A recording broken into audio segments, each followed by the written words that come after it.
scrimmage of sports. We see you on the court, or when you in the field, you ain't just gotta score. Keep Cole and Dorian, they just wanna see you win. Just go put the work on. Welcome, everybody. Nothing but net. I am your host, Dorian Brown. I'm your guy, Tyler Coleman, man. Y'all know what it is. And we have a special guest, but family, director of basketball operations for Bradley Beal Elite, and also head coach of John Barrows, Corey Frazier. What's up, people? How y'all doing, man? What's going on? Can't complain, man. It's I'm quarantining and I'm trying to figure out how to work a camera. So yeah. So hey, for sure. So before we start off every show, we got a thing called the warm up. Gotta ask you a couple questions, get you a little bit warmed up, and then we're gonna get into it. All right. Number one question we got to start off. Who's the best player you had an opportunity to work with and train? Man, do I have to pick a best player? You can even give us a top three. That's cool too. I'll give you three guys that I've worked with that I would say one of the guys that I worked with that I really enjoyed working with was a kid named Gabriel from University of Kentucky that plays with Portland now. Coming in, wasn't very high in his confidence. He played at Kentucky, just trying to figure and find his way out, man. To see him move into, making a roster after going undrafted and now getting paid, doing what he loves to do. That is tremendous. So I enjoyed working with him. Some local guys, I think I enjoyed working with. Of course, I would give him my two guys that I really saw grow up who are killers now, Brian Allen and Brighton Hobbs. Those were the other two kids I really enjoyed working with locally. Yeah, I said that. We're going somewhere with that for sure. Talk your talk. No, we're going to get into it. I'm just getting warmed up, man. Getting warmed up. Coach, I got another question for you. Who was the first person in the business, player, or director, figure, or whoever, that was a shocker to you that you got a chance to meet for the first time? In terms of training, or you said coaching, just in general? Coaching, training, either way. Basketball, period. I would say, I think, there's a lot of coaches I admire, and I'll kind of just go through it. One of my favorite coaches to coach against, he's grown a lot, has been Justin Tatum. I love coaching against Tat because we're gonna put on the show. And we throw jabs the whole game. We talk, and it's fun. But I think watching him grow into the coach that he's become, and then he's on my staff with 17U with Bbe. It's been real cool to work with him. Just seeing how now he's just he's understanding the game better, man. So Tad, Boo Williams was one of the first coaches on the circuit who I coached against. I think in my second year or third year with St. Louis Eagles at the time, coaching against him. I had a lead on him at halftime. The coach never panicked, did anything, and to watch his adjustments he made the second half of what I was doing defensively got my eye open on what I need to start doing as a coach. That one way don't work. You have to make adjustments to what you're doing as a coach. Player-wise, man, I would say one of the hardest guys that I think I've had to try in terms of coaching summer ball. One of the guys who impressed me the most, probably, I would say, my God, I'm going blank now. But he was point guard for Auburn last year, and went to the league. I don't know if he got drafted or not, but he played for the Georgia Stars a year when I had Brad and Jason now. That's one thing I will never judge a book by its cover, because by the time he got done with us, he had like 40. So he came out, knock kneed, didn't really give us anything. I'm gonna look up his name and make sure I come back to that. But he's with Georgia. He's with Auburn when they made the run, not last year. I mean, not this past year, but the year before, the point guard to play for them. He's probably one of the biggest shockers I've ever had to try to contain. I mean, first half, you didn't know he was on the court, but you look up, he's got 12 or 13 points. But second half, he went to work on us. So we had no answer for him. And that was one of my best teams that I coached in the summer, and we had zero answer for them. You mentioned the backcourt that you had and two guys that you had an opportunity of training, Hobbs and Bbe. Speak about a championship at Maplewood with those guys and what that meant for you in your career. I think it was probably some of my best coaching, because I took some guys that they were solid players but helped elevate their games to really open up to who they are now.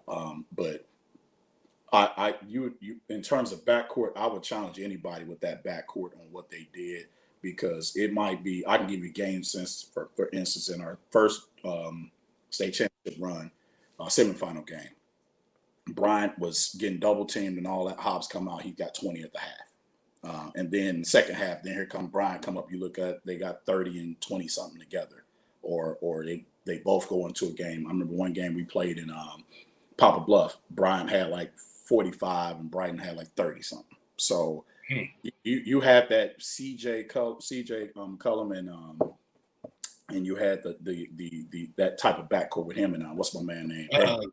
Look. You had that type of backcourt with guys who did it, but them dudes defended too. So we did it on both sides of the basketball. Brian is number one all time in steals in the state of Missouri. People don't know that.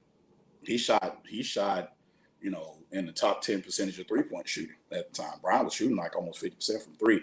Hobbs was a silent killer. You look up, like I said, he got 20 something. So, and they did that for 2 years. That backcourt was strong, and all you gotta do is look up the numbers. They don't lie, So, but they were solid. So those. I had the opportunity. I had the opportunity to get to see those fellas in the gym, older now, both playing overseas. Trying to make them go against each other because they'll get going. And I'm talking about, they was trying to go at it, dog. They will. But it's love, and I think, as Hobbs got older, Hobbs had skills ever since we know him. All we was doing was trying to push it at him. We literally tried to push it and get it out of him. And you talking about to watch him play now is like, that's all we ever wanted for him. Bryant had it in him, but we needed to change some things with Bryant because everything with Bryant was speed. Now, everything changed directions. But you talking about two guys can put the ball in the basket, and if they get hot, there's nothing you can do with it. I mean, they're literally unstoppable. And even to this day, watching both of them play, they're still playing at a high level. They're not, they haven't dropped off at all. And they compete. They both gonna guard. They're gonna do what they do. So like I said to y'all, find me another backcourt. And this time that I've not seen a backcourt in high school do that personally. I have not. I think I would say one closest to it would be Brandon Lockhart and Brad Beal, but they only got to play together, I think, like 1 or 2 years maybe. So, but Brian and them were together for 3 years to see how they grew. But then you didn't think about it. They won 2 state championships, and we didn't duck nobody. We played everybody from class 1A to 5A. We played everybody. So it wasn't just no 4 and 5A teams. Anybody who said that we couldn't play against them, look at that. Go look at our STL Today has it all. You can archive it, and you will see we played everybody. I get to say that now because I've been watching all the interviews on who do what. Don't sleep. We played it. We shut the Normandy tournament down. We won the Webster tournament. I know Webster's still upset about their 55-game winning streak. Ooh. Hey, see now, hold on. See, time out. Nobody asked for all that. Nobody asked for all that, man. I'm just putting it out there. For that. I'm just putting it out there. We did that. Let them know, Coach. Let them know. We did that. Speaking about your favorite team in summer ball, who was your favorite and best team you coached with the Eagles / Bradley Beal Elite? Most would probably say it would have been Jason Tatum then, but that was not my favorite team to coach. My favorite team to coach was with Darius Garland, E.J. Liddell, who was it? Cale Catchings, Fred Thatch, Sean Williams. I mean, we listen. Was Jordan Goodwin on that team too? No, check this out. Jordan Goodwin and them had already gone. So we had Jason. And you're right. That's the year before. You're right. Jason and them, Jordan Goodwin. Then the second year, Jay Good and them was solid. That was a solid team. But the team that we put on the floor, and this is the history of this team, we started off by far 1 through 10. We had the most talent probably in the EYBL. We had Francis, we had James Wiseman, you had Joe Reese, and all of them. So in our first 3 sessions, we were, we're intact, but the chemistry was off. We lost James Wiseman, we lost Joe Reese. That's 6'9" and 7 feet. And then Carrington Davis went down with a hip injury after California. He had to have surgery. So that's 3 guys down. We went to Peach Jam with 7 kids. 7. And the time when we lost James was in the second session. After the second session, we went on a 15-game win streak. And defensively, we were defensive team, the top defense team in our last two sites. We were defense team in Atlanta, and we went to California. We were shutting people down, and then we took that same momentum in the Peach Jam. Jericho Hams went nuts. So that was my personal favorite team because of what we did on offense and defense, and nobody gave us a chance because we lost so much, and we did, and we and even in the championships in the run in the Final Four, Darius Garland was playing on 2 bad ankles. You feel what I'm saying? Like we were not healthy going into that. Darius didn't even play the second game, and Sean Williams blew up the second game because he had to go against Oakland Soldiers by himself in the backcourt as a point guard. So Sean, in 32 minutes, Sean probably played 28. Yeah. So, but EJ Liddell had a coming out party. Jericho had everybody in the country on him, so he was hot. I remember when y'all came back and played in the Gateway tournament, and Jericho Holmes had that. I'm talking about every coach was like, Jericho Holmes, Jericho Holmes, Jericho Holmes. I'm like, dang. Yeah. Hey, Frazier, we got to talk a little bit about this because I don't think people understand. You guys moved him to the 4, right? And that's when the success really blew up during that Peach Jam period. And here's why. He didn't struggle, but it wasn't the right fit for him. And Jericho works hard. Like there's nobody gonna outwork him or do anything. But in terms of to showcase who he really is, you have to strategically, make sure you move play. You give players a chance to play where they're gonna play, but you have to move them to where they're gonna play at the next level. And a lot of coaches won't do it. You can't make a kid a 3. And here's myself to anybody who wants to be a 3. You name me a team, a coach in the country that runs plays for a 3-man. Name me one. See what I'm saying? Now they're gonna run a play for a point guard. They're gonna run a play for a 2 guy, and they're gonna run it for the 5. The 3 and 4 kind of be like now the 4-man is more of a point guard, point forward because the 4 they run a lot of stuff through the 4s, and then everybody the positions are interchangeable. So for a 3 guy, you a 3 like you either catch and shoot. Or you getting it off the glass, you're going to get out the mud. So ain't nobody running plays for 3-man. Scottie Pippen. Think about it, y'all. He got all of his off of transition / he might have moved to the 4. When he moved to the 4, he got touches because of his size and everything. So we sold Jericho on playing the 4 and said play the 4 because you're going to be a matchup problem because we knew bigs were going to have to guard him. Now you can shoot 3s. Now you get you off the bounce, and now you can play because you have an advantage over them with your athleticism because they can't move like you. Now at the 3, you're not as athletic and playing above the rim, so it kind of hurts you more than it helps you. So once we moved him to that, he got into it. He balled in, and so matter of fact, he was telling me when I asked him his freshman year in college, he said, "Man, they got me playing the same position you played me." Makes sense, So. Now we're trying to change his game a little bit because he's got to start thinking about life after, NC State. So, we did a lot of good work with him this spring and summer, and I expect to see it if we get a chance to play, so. Yeah. So let's get into a little bit of the Bbe Combine Recap. I seen a post from the Bradley Beal Elite page. Personally, we had 10 top 100 players in attendance. Me and you talk every day. I understand the work that's been put and laid down. Let's get into a little bit about how those guys look. Give us some of your top 5 15U kids that really stood out at the session and why. I think all of them did well. I think we got a chance to see our freshmen play. And the best way to gauge kids is not sometimes to keep them where they would play, like against other freshmen. So the best thing to do, the best thing we did was create the environment where they get to play against 16s and 17s. Now the pressure is off of them. They can play a little bit more because you know that 17U kid is going to be the alpha kid on that team. So letting them play a better role help them understand, like, that's where I want to be. I want to be the guy on the team at some point, but you got to work towards it. I think some kids that I was really impressed with, like I said, all of them did really well. Michaela Rich showed me a lot. He put the ball on the floor. He's not playing with his back to the basket, so he can be a good 3 guy because he caught it and shot it.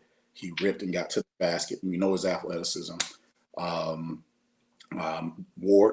Ward was really solid, or what have you. You know, he's improving his game, but he's going to be a solid point guard, man. He's one of those kids that will be a heart and soul of somebody's team at a Division I level. It depends on where he ends up and if he continues to develop until how high he's going. And he's going to grow some more. He's got good size. He's strong.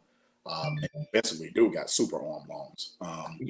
Who else was it? I would say the upside for Darian Brown from over at East St. Louis. I was really impressed with his rebounding. Just get off the floor quick. Then the 2, Jeremiah Johnson and Jeremy Fears are on another planet. Jeremy Fears is ahead of his time. He's a coach's dream because he's going to run your team, and he's probably going to come to the sideline and tell you exactly what he sees and how he should run your team, and you got to go with it because the kid's IQ is through the roof. He sees things before they happen. You can see him setting up anything, and he is a dog on defense. So Jeremy Fears will be the type that can give you 15 assists and be happy because as he's passing the ball, he's celebrating for you. He's not that, the point guards we have today all think they got to score the ball. Jeremy Fears is getting offered because he's a floor general by all means because he's doing on both sides of the basketball. Jeremiah Johnson reminds me of, and I keep saying it, people think I'm crazy. He reminds me of Darius Garland so much. I knew you were going to say that. Moving, yeah, he do. His change of directions and everything. The more I see him, the more I'm like, yeah, this is what we needed. And the last 2023, I keep forgetting about him. It's Omaha Below. I got chills just saying his name because he's so young and he has not even scratched the surface. But man, his upside is crazy. At 6'7", 6'8", he's strong, he's physical. And here's how I know he's a student of the game. It wasn't even 24 hours after we played, I got a text from him. Coach, what do I need to do to get ready for the 15th? This kid, you just played. Now, most of your freshmen were probably satisfied with what they did, what have you. He know that he didn't play his best. So what does he need to do? So I sent him some footage of some guys, pre-draft guys we had in here working out, and he knew who they were. And right away he gets it. He goes and he's sending me back footage. Check this out. Am I doing this right? Am I doing this wrong? Then we get on FaceTime Live or something later and probably look at it and just go over it to make sure he's. So those 4 or 5 kids I think were solid. Hey, and I got one to throw in, Mr. Jordan Pickett, Bbe Elite. Oh, whoa! That's my mistake. Shot the ball so well. Now he better do it again because he hit 3 of them jokers on me in the second half, and I asked where did that come from. He was one of the top scorers in the event. We're actually going to post that today with the top scorers from the event of over 3 games and kind of put that out. I think the kids want to see that, and then we're going to post the other analytic things later on. But he played well. He was solid, man. I was impressed with him. I think he's going to be a good combo guard. If he gets any of his brother's size, then he shoots it. Not no offense against Javon, but he shoots it better. And he shot it with confidence. I was like, Man, where'd that come from? When I recruited you just to play hard, but I never saw it coming with him shooting the ball like he shot it, and shot it with confidence. But like I said, they get to fit into a role when you're playing with older kids. I just want to add the three guys that really stuck out to me. Of course, Jeremy Fears and Jeremiah Johnson. We know that. Mm-hmm. Even though Jeremiah Johnson, every time I've watched him, he continuously gets better, right? Mm-hmm. But Jordan Pickett, big fan of. I really like he has a good frame, good size, tough, goes to Bbe Elite. He did very, very well in the high school season. I was impressed with some of the things he did. And then you also mentioned Chaminade point guard BJ Ward, who I think is a guy that has a chance to be able to help run the team as well too. To have two guys that are your point guards that can go in and aren't looking for their own shot, but they can if need be. I think that's very big. Speaking to that earlier. Yeah. Let's get into some of the 16 guys that impressed you a little bit as well. Man, probably all of them. To be honest with you, let's start. I will start with our point guards. I think Rob Martin was solid. Rob is still working on really grasping and owning the point guard position because he has to be a lead guard for us. So we're gonna continuously push him. But he shot it well, shot it better. Defensively, he was solid and everything. Christian Jones was really Christian Jones was really good from Grant City. Man, he is freakishly athletic when he wants to be. But man, he can ball, and that dude find people, man. Like he's gonna be a point guard that I don't think people understand how good of a guard he really is because he can pass the ball so well. He's a good catch and shoot after the pass. Like he passes the ball, he'll come back around, he'll catch and knock that thing down. I think he's one of the top 3-point shooters as a freshman last year in the state of Illinois. So upside is tremendous. I think when coaches see him, they're going to see some good stuff from him. Coach, what's his size? What's his measurables? Christian Jones about 6'4". Yeah, about 6'4". Goes to Granite City, Illinois. I'm really a big fan. Yep. He's a good 2022. Yeah, goes to Granite City. Who else? Let's get to man. You got to throw some names, and I'm going blank right now because I'm thinking about 17, 16s. Oh, that's a bunch of kids. Let's get into a little bit about my man Nick Smith Jr. I mean, hey, what have I been? Hey, now we got this on record. What have I been saying about Nick Smith Jr. ever since he just keeps getting better, man. Nick plays with a chip on this shoulder and on that shoulder. And he got the whole state of Arkansas on his back. Like, and didn't nobody tell him to do it. He just, I'm coming in with this on my shoulder. You say anything to him, he is going to go off. So I ain't get a chance to this time. He was so good. And I was so impressed. And I was like, wow, you're starting to figure this thing out, man. And he is a straight bucket. Period. Bucket. I don't never say that to anybody about who's a bucket. Like, unless you're a pro, this kid can put that ball in a basket. He is so determined to put it in the basket. It's scary. 3 levels here, coach. All 3 levels. Mid-range, basket, and 3. What you want? And then I'm going to guard you. I'm intensely. Yeah.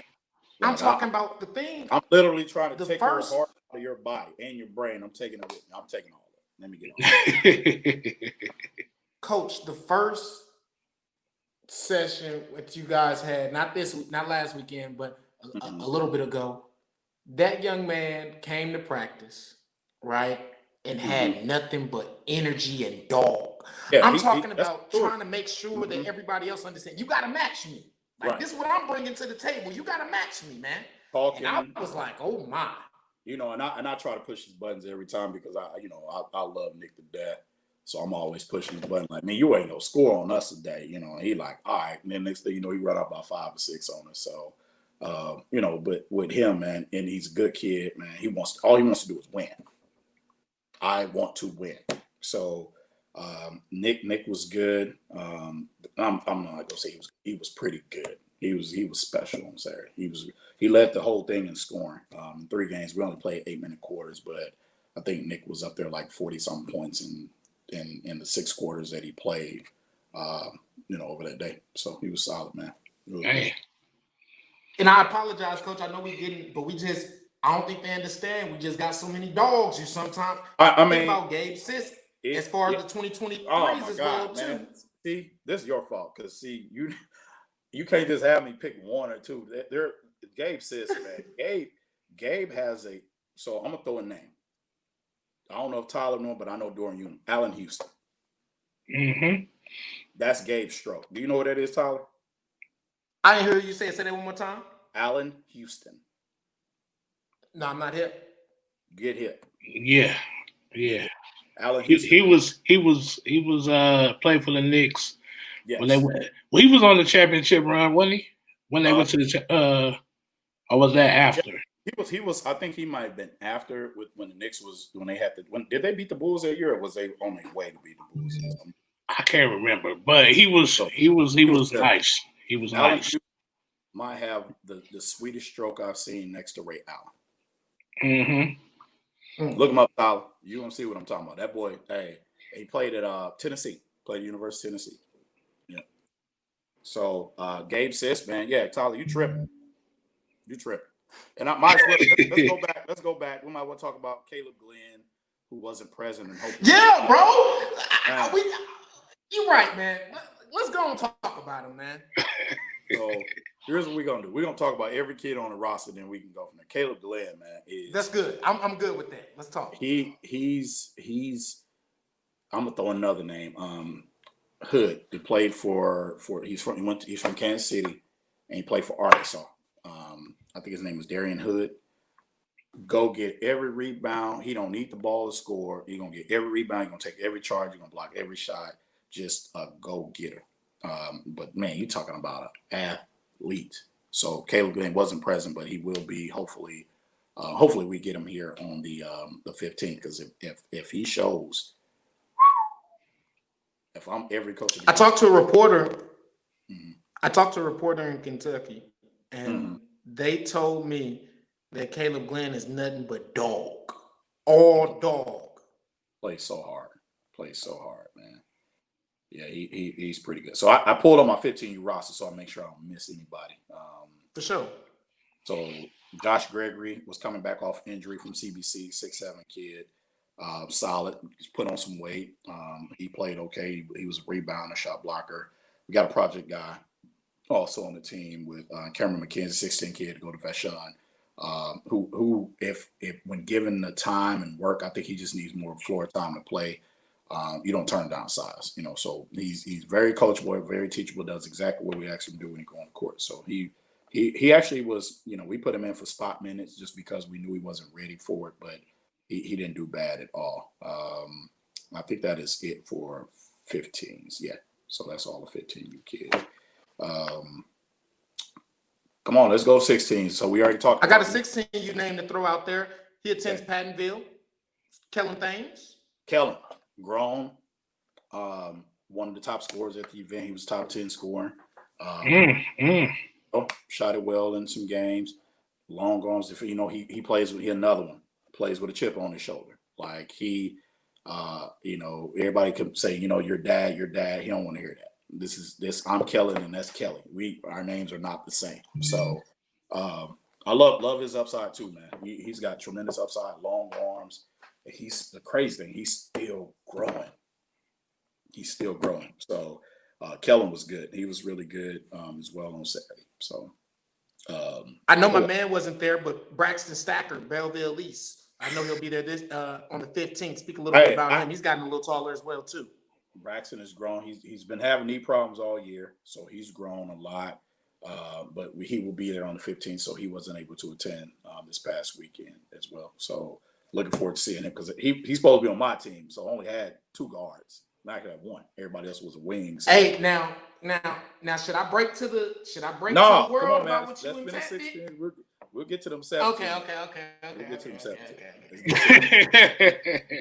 I was gonna say, I don't know if you want to talk about that. Man, let's get through the 16s and we'll get to that. I hate we didn't get a chance to play this summer, man. I really hate that we didn't get the opportunity because I think this would have been one of those years in terms of the type of team we put together, of nothing but just tough, get down, just guarding both ends of the court, man. So yeah, we let's. What other sophomores? One of the sophomores I really like. We got to talk about almost, because I'm gonna say Brandon Miller for last. Connor Turnbull from Fort Somewhat North. He's been a very good surprise. I'm talking to him. Nobody knows about this kid. I actually was speaking to a coach earlier. He's 6'9". He's got a good touch, can shoot the three. But man, that dude can pass the basketball. Like, he did some. The guy was coming off a screen. He faked the handoff, then bumped the guy that was trailing him and threw it over the top for a kid to make. Last time I seen somebody do that was when Karl Malone and John Stockton played. So you told us to do it last time. You don't see high school kids doing that. Was my favorite combination in the league. Connor Turnbull was good. Like I said, he hit some big threes, during the weekend. Guys that went in attendance, like Isaac Trout, who's blowing up he will be in attendance on the 15th. Oh, okay. Hey, hold on. I got to get it. First of all, I need to say this to the entire world real quick. Having that man at 90 anything is disrespectful. That's a top 50 player in the country. They don't know no better. Yeah, hey, that jumper legit too, dog. I don't think they really understand how legit the jumper is, but he's a ball player. My apologies, coach. Keep going. I think he's gonna turn out to be a high major kid. Robert Lewis, sleeper. Still long. He is going to be my Kevin Garnett when I get done with him. I'm telling RJ, look here, man. That dude's got to be Kevin, because he plays with a chip on his shoulder too as well. Like he's athletic. He'll shoot the three. He'll get it out. He might do a crossover for you. He gonna block some shots. He gonna play until he exhausts himself. That's the type of kid that is a coach's dream. Brandon Mitchell-Day from MICDS was solid. Defending. He's learning to play at this speed and this level of the game. This gonna. He's still growing too. Yeah, he's 6'7". I mean, 6'7", long arms. We made him play the point. We made him play the 2. We made him play the 3, 4, 5. He's a utility kid. And I think it's just the main thing is just him trying to find his way. Dampier Evans, just the Dennis Rodman type undersized post guy, but you're not going to tell him he's undersized. He's going to play bigger than what he is. He's going to take charges. He's going to dive out on the floor for loose ball. He might run into the baseline, padding on the wall, going after the ball. That's the type of kid he is, man. We talked about Rob. We talked about Christian. Let's see. I said Isaac Trout. Let me go down here. Hey, I just want to say a quick little side note while Coach find the rest. When you got a whole lot of killers, man, hey, you got to go through a whole list when you got a whole lot of killers. I know, man. I know. Brandon Miller. Yeah, we still ain't talked about him. So Brandon Miller, I think he still hasn't hit his peak. And if he finds that stride where it becomes, I walk in the gym and I'm pointing at, I want you, then that kid he's up there neck and neck with Imani Bates when he finds that switch. And that switch has got to stay on. He needs, like, what's that hotel, we'll leave the light on for you. Yeah. That's what we need to be saying. Leave the light on. Don't turn the light off. So we, his upside is, he gonna do some stuff. And he did some stuff this weekend that was like, that's pro. You can't teach it. You know what I'm saying? So we just got to keep him driving and keep him pushing and keep him better. A lot of times it's confidence and knowing that, he's a good kid, so he wants to be a team player. Well, we need you to be Batman. Straight up. We got a whole team of Robins, and we got a couple Batmans. So we want a couple Batmans. We don't need just one. So, that's you saying that about him neck and neck with Imani Bates when he went head to head with Imani Bates in Dallas. You don't have to. It's like it was hard to tell who was who. Like, but you can't wait until that game. Right, you got to do it all the time. He's playing with a purpose right now. I don't know what they feeding that boy, but he doing it. He doing whatever he needs. Yeah. You know, and I listen. And the crazy thing is, Brandon's right there with him. It's just that we need to push Brandon a little bit more to get, you know, to continue to be there. You know, so you know. I agree. Totally agree. Last one I got. The jumper for Brandon has improved a lot, though, for sure. Yeah, a lot more. But we don't want him to get away from his mid range to get to that. For sure.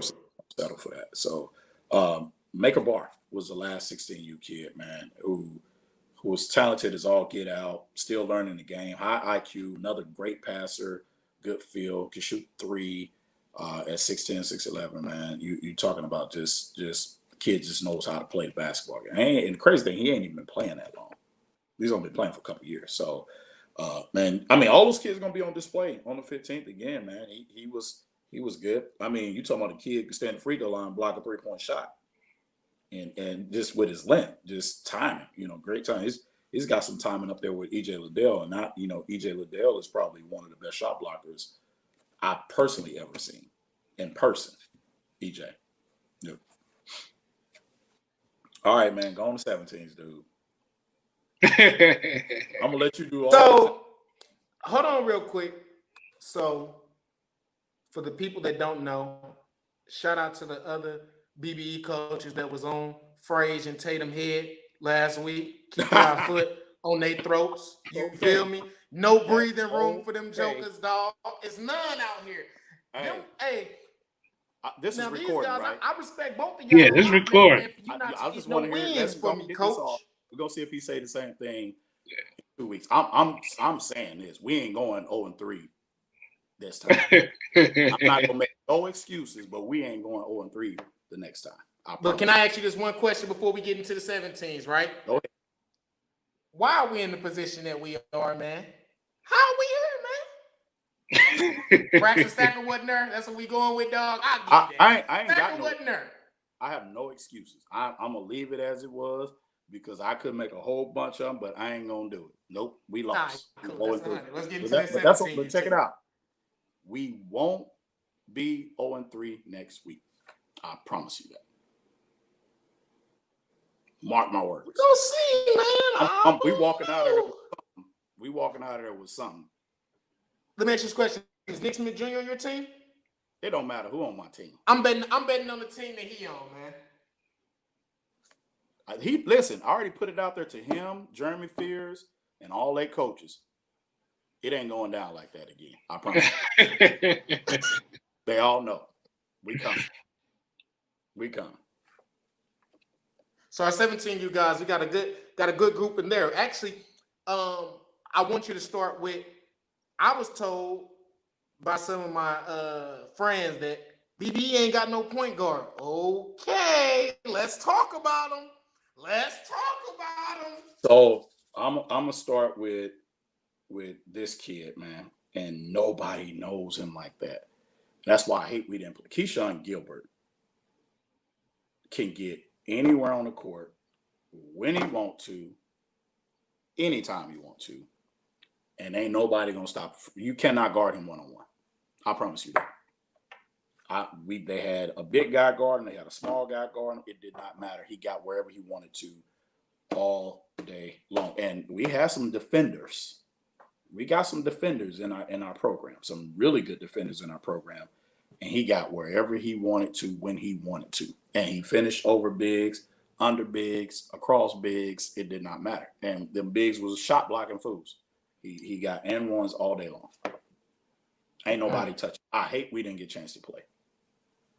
I hate we didn't. UNLV commit as well for people that don't know. Yeah, committed to UNLV, man. They got a state.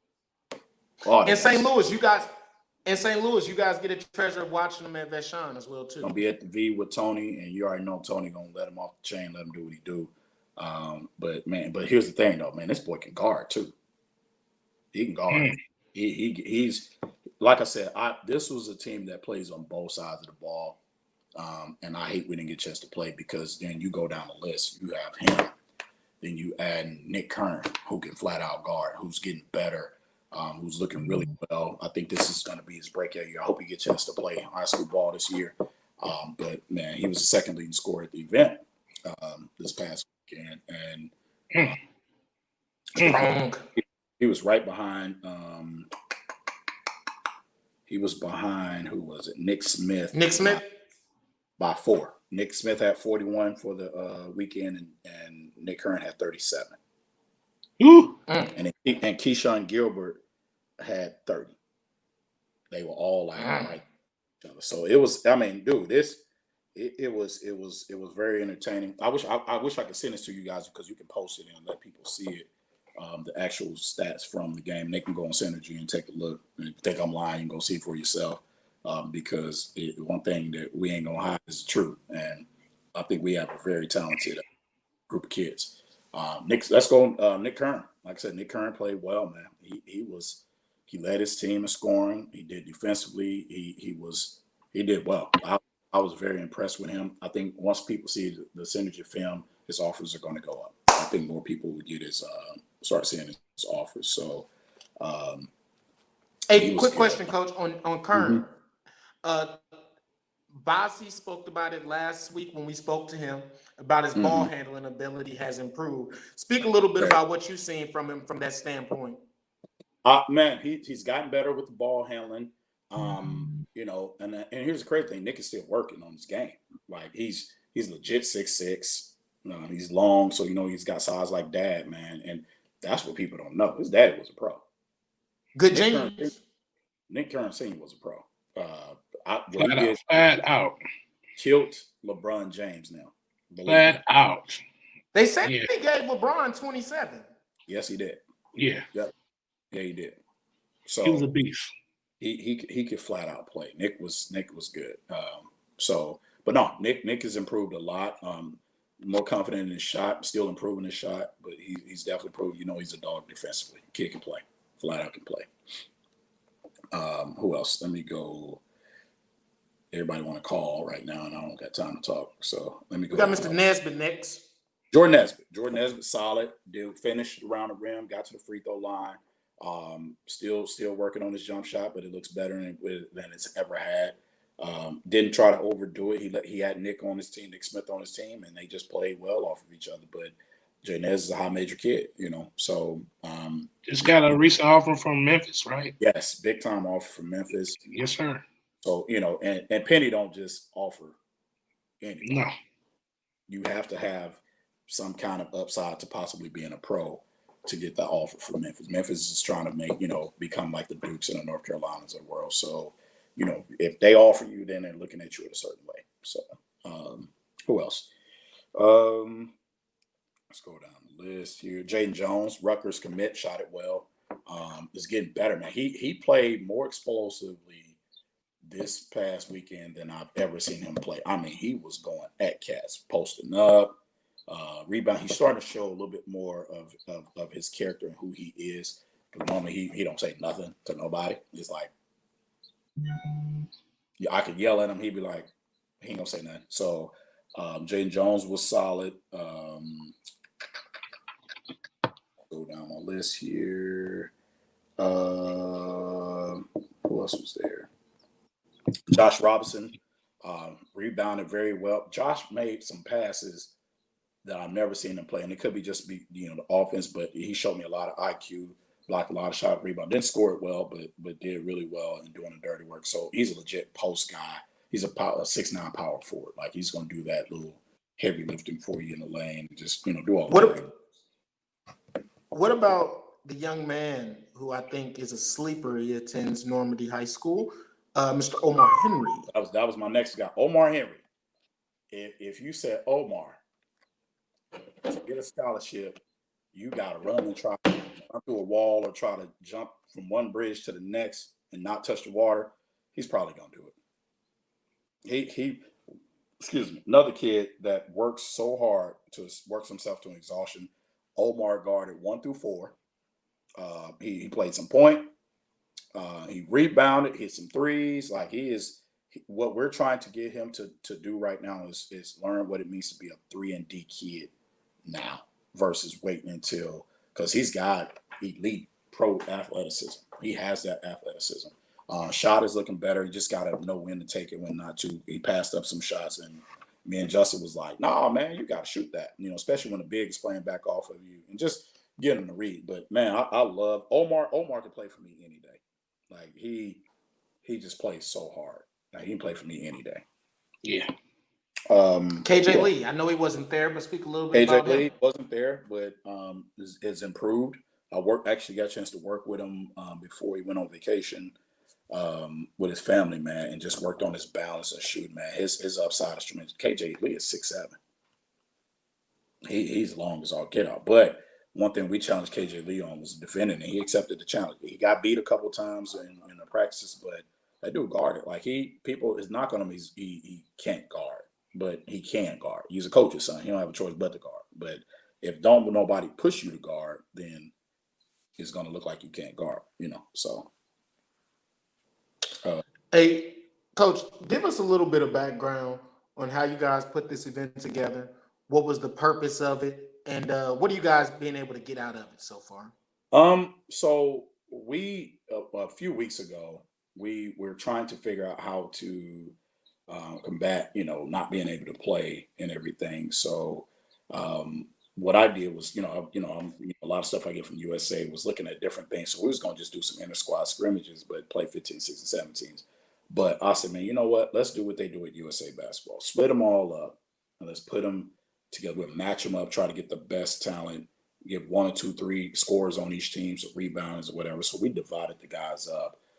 We didn't want to focus on skill development on this one. We want to focus on more readying our coaches. And then we want to focus on situational basketball, seeing how our coaches think, how our players react in certain situations. So we got together and we decided that we was going to have some coaches clinic, and we just started rolling the thing out. And then that's, all of a sudden we like, hey, we're going to do this on this weekend here. So we've been planning it for a long time. So actually it was early July is when we first decided we was going to do this. So we actually had it set for a couple of weekends before, but we pushed it back because some of the locations wasn't ready to have it. So we was actually going to try to do it on this side in Missouri, but we couldn't do it over here. So it ended up being all in Illinois. But so me, Tim, RJ, Marcus, we got together and just started putting this thing together, man. So what we're getting out of it is, we get a chance to see our players or some of our young guys play with elite level guys, because it's the only way we can determine if they can play at that level. And you get a chance to see some upside guys. So it doesn't help us if we're not looking for it. If we're just letting them play, we don't get anything out of it. So where the joy in the kid gets to play, we are evaluating. We're also evaluating our coach. So all around, we're looking at our coaches. We're learning our coaches, see what their strengths and weaknesses are. So this is our off weekend. We get to go back to the drawing board. We all have synergy now. Our coaches clinic within is Saturday. So what we do at that coaches clinic, we go through it. We look at film.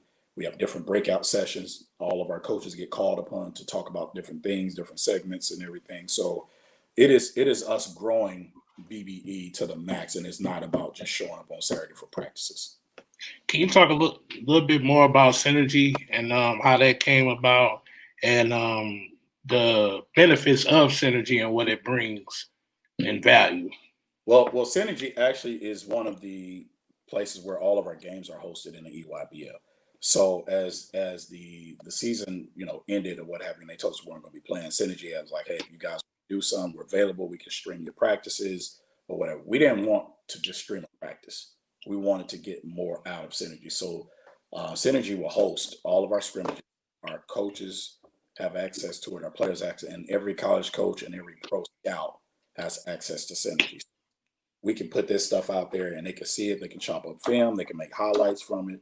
You can do everything from synergy. And synergy is the elite level in terms of getting information about basketball. They're in the elite level right now in terms of where everybody goes for their basketball information, whether it's high school, college, or pro. So the EYBL has afforded every program the opportunity to use synergy to get their film out, but also for us to study, because it's just a way of doing everything. And all the college coaches are on synergy right now. So right.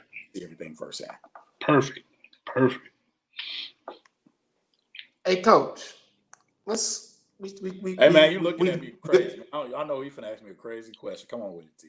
No, it actually is a little crazy, actually, but I think it's one that I would get beat up, if I don't ask it, right? Oh. So, people, the number one question, BBE BBE 17U missed Peach Jam last year, right?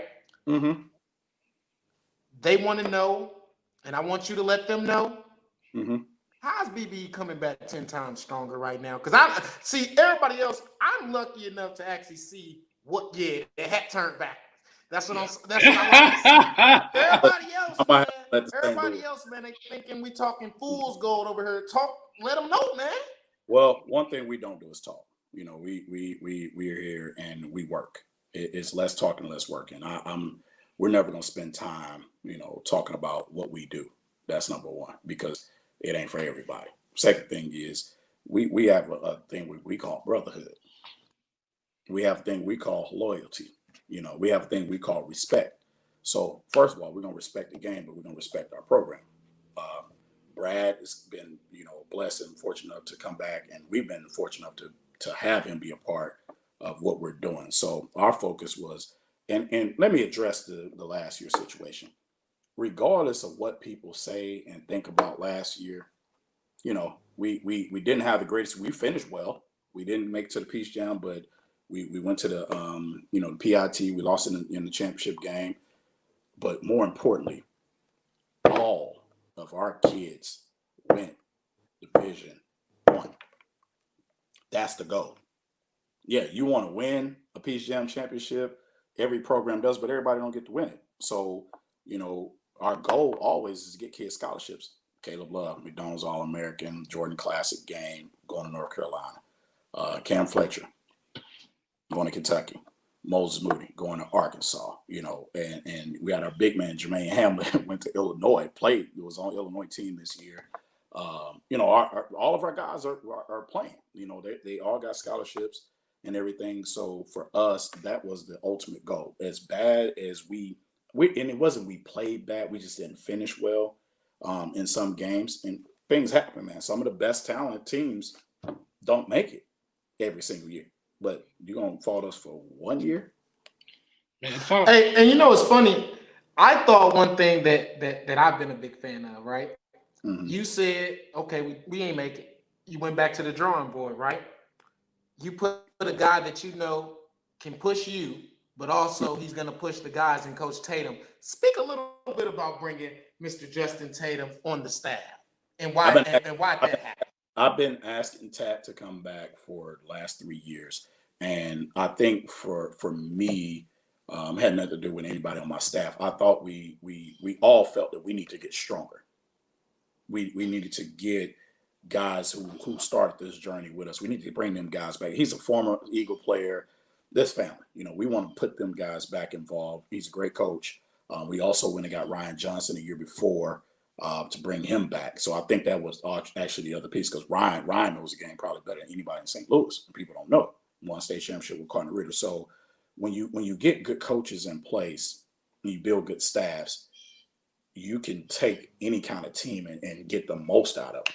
But you also will eventually start to attract good players. So you can't have good players, bad coaches. You can't have bad coaches, and what I'm saying? It don't work like that. So we went and got Justin because he knows the game, and he's definitely going to be somebody who can help guys. His son is in the NBA, so from that level, like Omaha below, first thing he says, man, to get a chance with you guys to play under them dudes, like, man, who wouldn't, and that's, it's not because of me, and it's not because of Justin. We just been blessed to coach this game at a high level.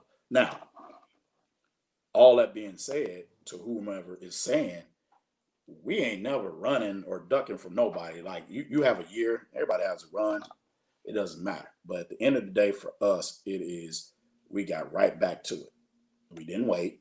We jumped right back in the fall. We started combing the weeds and finding the best players for this program, not just the best players that wanted to play, but we needed the best players for this program. And we also want kids who want to play in a Brad Beal uniform.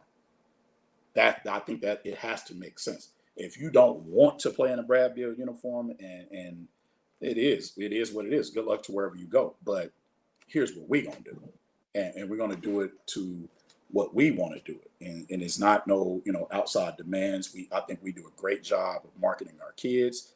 We've done a hell of a job this spring and summer about putting information out and making certain we just raise the bar for ourselves. We're not doing this to counter or combat anybody else. I could care less about whatever anybody else got going on. If you ain't from St. Louis and you ain't wearing a St. Louis team uniform, it is what it is. I said that. Like, I'm not sugarcoating anything about that. For us, it is about St. Louis kids getting where St. Louis kids want to go. If you don't play here, that's on you. But we are going to do our best in helping St. Louis kids get to where they want to go. That's what we're going to do. And we're going to stick to it. Get a scholarship. You make some money after it, man, that's great. Facts. Another thing that I think is important, let's also let you mentioned Ryan Johnson as the 15U head coach. Mm-hmm. Speak a little bit about your 16U head coach, Tony Irons, as well, too. Tony, I mean, so as you see, we didn't short step. We didn't go halfway with getting our coaching staffs. We wanted the best coaches in the area. We wanted the best coaches in the area. Tat won, Tat's been in the Final Four. Tony's been in the Final Four. Ryan is won state. Everybody's won state. Every last one of us have won state championships. Yes. That's a fact. We don't have any college coaches in our program, but we all have won state championships, so we know how to relate to high school kids. We get them to buy into what we're doing. Our new motto right now is all in buy-in. Everybody has to be all in on everything. So we're building, man. And the scariest thing, dude, is we're getting stronger every single day. And now the attraction is starting to come. So Tony, you know what Tony do? He's gonna coach the hell out of your kid. He's gonna bring great energy. He ain't gonna let you do nothing halfway, and he's gonna hold you accountable. Bottom line, that's championship basketball. So I honestly, God is my witness, I honestly felt like this probably would have been the best year in our program's history, because what we had at 15s, 16s, and 17s. And nobody knows what we truly have unless you come to a event or to a practice. Hey, I just appreciate you for saying the same exact thing that I felt like I already knew, but I ain't getting into it's a little bit different when you actually hear it. Right. I'm not getting into your mess, man. You be trying to you gonna get me out of character. But coach, crazy. Hey, but coach, I want to also, because we're getting close to the end of time, I want people to know your background and a little bit of your story, how you've been able to put your imprint on St. Louis basketball, not just from the training aspect, but coaching aspect as well, too. And I'll throw a quick little side note real quick before I let you get into that. One thing, for real, this on some serious. One thing that I have a lot of respect for you about is even if somebody isn't, I would say either in your circle or playing for your team, if they reach out to you or you see value in them, you'll help them. No matter what it is, you'll figure out a way how to try to help as much as possible. And that's one thing that I always had tons of respect for you, is that you always try to help guys. But I apologize. I just wanted to throw that in real quick. But tell us a little bit of your story, Coach. Man, well, I mean, in short, I'm from Charleston, down in Boot Hill. We got a lot of state championships down there for all you Missourians. You hit next to the other team with a whole bunch of state championships with Scott County Central down in Boot Hill. Then we got the V. So we in the top 3 in terms of state championships, man. But I played for a legendary coach in Lennox McFerrin, man, who's still doing it.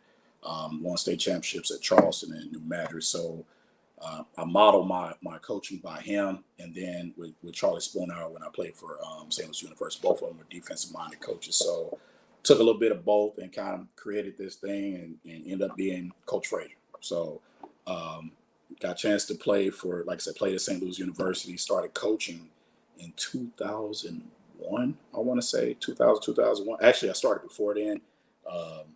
Short story, I was at the barbershop. My barber asked me to coach a team. I ain't want to do nothing with no basketball team. Go to the practice, man, and I fell in love with coaching kids. Coached a team out of Baden and Our Lady of the Holy Cross, and that was in 1999 because I went overseas for a year. So in 99, I got to coach a little team, and I've been rolling ever since. Went to Clayton High School for a year, coach with Mike Potts, over at Clayton High School. People don't know we come from the same coaching tree under Craig Suker, who was at Clayton. Rich Grauer gave me an opportunity to coach as freshman basketball coach. Didn't win no games until the conference championships. Won the conference. Craig, that is a true story. So we went 0 and something, and then we get to the conference championship. We ran through that thing. One of my greatest coaching stories. Then went to Maplewood with Bbe Combine. Started at Maplewood after the freshman year, and he gave me a shot to be a head coach, man. And then I brought in John Redden, my backcourt mate from St. Louis U, my road dog. We coached together. I wanted somebody on my staff who thought like me, who had the same identity in terms of what we wanted to do in terms of basketball players. We lost our first basketball game against Career Academy. We got beat by like 60. Our kids didn't even know how to check in the game. The very next year, I think we went 3-22. Next year, we went 17-9. And we kept that margin, high. Won a championship in my first 7 years, and won the second one, back-to-back with Brian Allen and them, the best backcourt that's come through this thing, in my opinion. And then, got involved with USA Basketball, started coaching with the Eagles, man. USA Basketball has been the most humbling experience I've ever had as a coach, because when you go to USA Basketball, you are nobody. You are there to learn, just like the kids are. And how you going to argue with somebody who's won 200-something games and ain't never lost?